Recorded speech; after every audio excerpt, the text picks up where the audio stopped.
we have found ourselves in a situation. They don't even know how to get themselves out of it, and so we have to help them now. And I'll say to the Nigerian people, once we choose democracy, the demagogy of language of dictatorship has to change. When we were running military dictatorship and all of that, the demagogy of strike, put people on the street, we're not going to agree, that was the language of then. In a civilian democracy, the demagogy must be consultation, conversation, and short intervention. You can't have a 10-day protest. If you say you want to have a 10-day protest, do you know what 10 days does to the country? Why don't you do it 3 days so they get the message? Even as it is now, are they not already pissing in their pants with all of their aides running up and down the place and ventilating in manners that suggest that they are just running like a rat on a hot plate? And now we are the ones who have to now say to people, Nigerians, this country is ours. There will be a day for that day of rage, and it is on the next day of the next election. Because I tell you what, democracy is, as it were, civilian monarchy. But the beauty of that civilian monarchy is that it is termed. And therefore, we know that after every 4 years, we can have a referendum on their performance. And if they have not done well, we can vote them out. But if we insist that we're going to do some copycat syndrome that's going to make our country become ugly because of their inability to manage things, the fact that people say they are coming for protest, have they told you they are going to go and start burning things? Have they told you they are going to go and start destroying the country? Why are you making those assumptions on their behalf? The responsibility of security agencies is to provide a conduct for them and make sure that they can operate within. Look, there was a protest in Leeds a few days ago. Young people were getting angry. For some reason, young people are getting angry all over the world.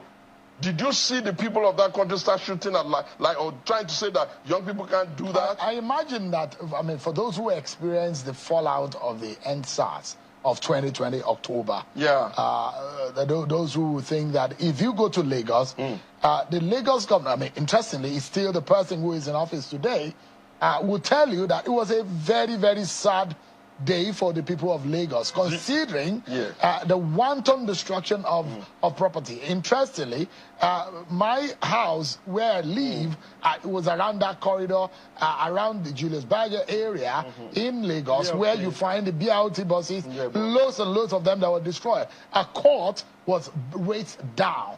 The only forensic laboratory in the whole of the region was also burned down. The question is that wouldn't you be one of those who will blame this government that they don't have foresight for being proactive? For the benefit of all of us who are members of this country and not only members and league people of the APC, let me educate you.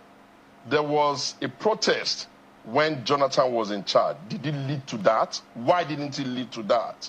Why was it the protest that the APC managed that took place underneath the APC same regime? So there's nothing to fear. The point I'm making is that even that EndSARS process was a mismanagement of their capability. How were we able to manage all of them, including all of their leaders, the Tunde Bakaris of this world, the Buharis of this world, the Bola Tinubu, when they were ventilating protest? Why were we able to manage them?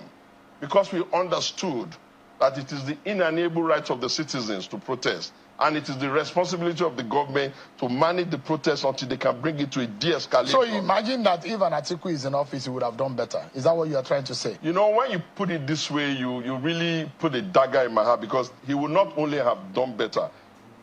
Asiwaju Bola Ahmed Tinubu came to that office with limited experience on managing the infrastructure called the Federal Republic of Nigeria. The best of his experience was just sitting down in Lagos and running Lagos. Lagos is not Nigeria. You can't compare that to somebody who has been vice president of the country, sitting with Obasanjo, running the country together with him, learning the ropes there and understanding that even from the forming of government, you balance things. Shehu, I will not have anybody suggest that the PDP is responsible for it. We are not. We're not the ones calling people to protest. We're not the ones instigating anybody. We're not the ones fingering anybody. All we are saying to them is that, gentlemen in charge of the country today, the language to speak to young people when they are angry is a lot of begging, a lot of empathy, a lot of conciliatory conversation. You don't bully them.